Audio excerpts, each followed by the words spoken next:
stuck in his booth. Have you ever heard that term, flex your pecs? Flex your pecs. We're gonna blow this thing up in 2020. Figure out what it is that they need to do to be better. Know your responsibilities and what you're responsible for. Are you in the bathtub? I'm like, get out of here, dude. Do you go above and beyond for your customer? Keynote on that sales thing, definitely. And I would say it's elementary. For the right pressure. I'm an old fat white rapper, okay? The Hackmaster. He has. Oh, no, I do have problems. I know he has problems, but the mics were off. Oh, good job. Okay. That's a really loaded question. Only if you want to win. Right. Because I try to treat every relationship I make in our industry as a personal relationship. Just like what Beyond the Surface is about. Don't like to dig, get really good at it. I love it. Beyond the Service, tune in. Yeah. Yep. Walk it like I talk it. Hey. Walk it like I talk it. So today we're talking about walk it like I talk it. Basically, educate yourself on what you're selling, what you're servicing, and I think John is a great person on this topic. So there's so many companies that are set up with a sales guy and a servicing technician that comes out and actually does that work. The sales guy and that servicing technician, they have to know each other and what is going, the technical service that the guy's going to actually do has to meet the expectations that your sales guy's setting up. I don't know if I said that weird because I kind of got a brain fart right in the middle of that. They both need to know what's going on and be on the same page. Yeah. So the biggest thing that I see with sales guys is over-promising. And that is, you can't not do that. You cannot over-promise. It's more under-promise and over-deliver. It's easier to do that than to go the opposite because, and also when you have the sales guy out there and selling the job, if that servicing technician's not there for those conversations, it's very hard to understand what that technician is supposed to do and the expectations that sales guy's setting up for him. You want to make sure you're always keeping that value in the service for your customer. Your customer wants to feel like this is a secure investment. You both persons understand what's going on. Right. So I like how you said under promise and over deliver. Right. Always over deliver on the service. Right. So I would say that if you do have a business that's set up and structured like that, or you're working for a company that's structured like that, make sure that if you're not there during that sale, that sales guy's there for the initial walkthrough for that job with the customer and you and the sales guy. All three of you guys need to be doing that walkthrough together so that we're all on the same page and there's not going to be any missed expectations. And know your role. Know your role in the interaction with the customer and the transaction as a whole. So I see a lot where, not necessarily with our company, because I think that we've really done a good job in investing in continuing education and training and certifications and stuff like that for everybody. We even require that of our salespersons. Right. So why do we do that? We do that so that they can walk it like they talk it. Right. So you want to make sure they know exactly the technical aspects and the entire process of the actual physical service itself based on what they're selling. Right. And here's one thing that we did when we actually brought in a sales guy for our team. I was like, I understand that you're a sales guy. I don't care that you're a sales guy. I like that you are, but before you are selling my customers and setting up my technicians for greatness, I need to know that you know how to do that actual work that you're going to be selling. Correct. So I literally made that sales guy do all of these jobs for like 3 to 6 months. I can't really remember. It was like 6 weeks. It wasn't that long. It wasn't that long? No. Anyways, I made sure that he knew what the hell he was talking about, and I made him ride with these guys that are providing these services because each guy does it differently. So, and not that there should be a template for the company. And we do have a standards list on how we want specific things done. So how do you recommend our viewers to instill this to make sure that each person is understanding on what they're doing? Well, like I said, I think that there needs to be a thorough walkthrough with the customer, sales guy, and the servicing technician the day that the work is starting, or even the day before, so that everyone's on the same page. And like I said, there's not going to be any missed expectations that the customer may or may not have. But Also, I even catch myself sometimes over promising.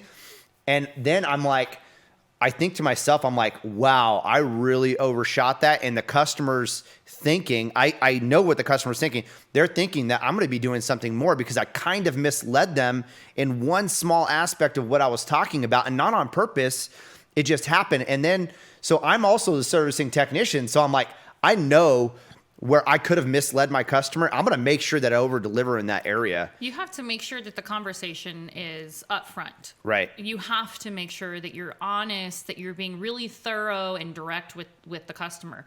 But I want to continue talking about how this person needs to be cross-trained.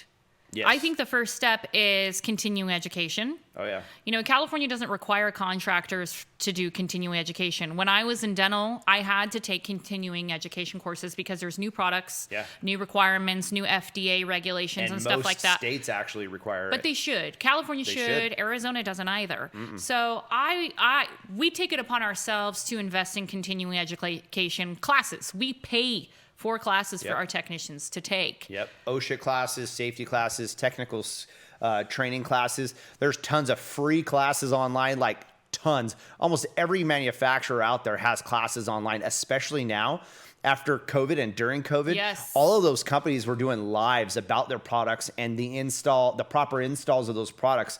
And they all have put them on YouTube and their Instagrams and all those things. And it's free information that these manufacturers are giving you to make sure that you know what you're doing and your sales guys know how to set those expectations for the customer.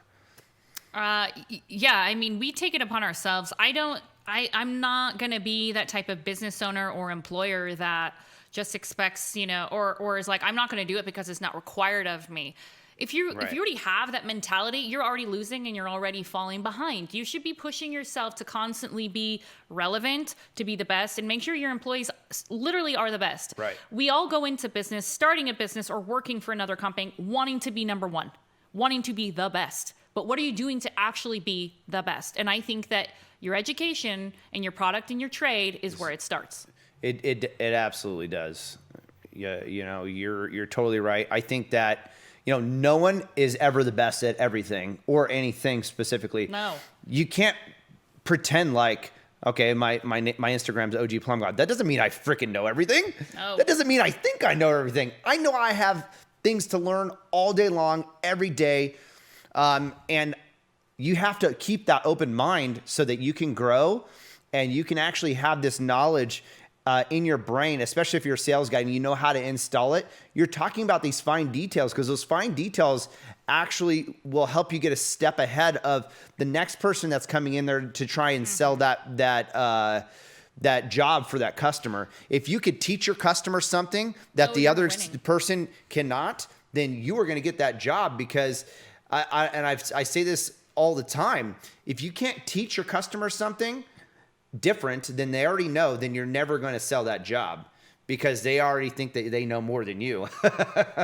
Well, I want to go back to you coming up with your Instagram name. So when this came about, I don't even really remember how it happened, but it was mostly the whole thought process behind that name is taking pride in what you do. Yeah. Doing everything the correct way. Yep. What is that saying for the AC company? We do it the right way, not the easy way. Right. It's basically like that. Yeah, take pride in what you do to where you can take a step back and be like, damn, I did that. I handled it. It's just about being proud of yourself. Proud of yourself. And if you're not proud of yourself, how can you become prouder of yourself in these installs or in the service that you're providing for your customer? So do you think that yourself as OG Plum God, that you're walking it like you're talking it? Do you think you really follow your own advice? I definitely try to. That doesn't mean I do on every situation. I mean, circumstances definitely change how we do our everyday business and how we can install anything. There's so many different variables, and that's why you can't be so, what's the term? You can't be so direct and critique somebody else's work so hard when you don't even know the circumstances that are evolving. Or the code, that's present in that that Right. area, or Right. you know, the permit requirements, or all these things. There's so many different variations in any type of service application. And also, seriously, budget of a Yes, customer. A budget. budget of a customer will set a lot of different things. And, That's a really great point. Yeah. You know, whenever we give estimates, we give multiple options. Hey, I go from the most correct way all the way down to the cheapest way possible for this person. Mm-hmm. And I put it on the plate for them and be like, what do you like to eat? Mm-hmm. You know, what do you want to do? I don't know their budget. You don't know their budget. You have to give them options that will suit them and their family's needs. And this is what we do. I think you do a great job at that. I mean, I firsthand see, you know, all of your interactions with the customers. I think that you do a great job at doing that. Maybe think- your paperwork sucks, but that's why you have me to do True. it for you. Or our office True. manager, Alex, is always handling all of your shit. Yeah. Thank God for her. Alex, we love you. They enable me for sure. Yes. Yes. But, you know, it's really about taking accountability, taking a step back and really not losing sight of the perspective of the customer. Right. Don't be a hypocrite in your business, and make sure you're taking your time to educate yourself. Yep. Learn. It's never going to end. And that's one of the biggest reasons why I love our trade and why I fell in love with it. I never felt like I knew it all. Mm-hmm. And so that's what helped me stay involved in what I was doing and growing. Okay, Plum God. You know everything. We don't know everything, but we do learn a lot. And Yeah. you and I learn a lot from everybody. Even I get apprentices that I learn stuff from, or some like a handyman I see doing something. I'm like, what the heck? I never even thought about it like that. You know? Right. Anyways, y'all have a great day. Walk it like you talk it, or try to walk it like you try to talk it. Yeah, do it. Be true to yourself. Don't be a fraud. Be real. Walk it like I talk it, baby. We're going to go listen to Migos. Have a good day, guys.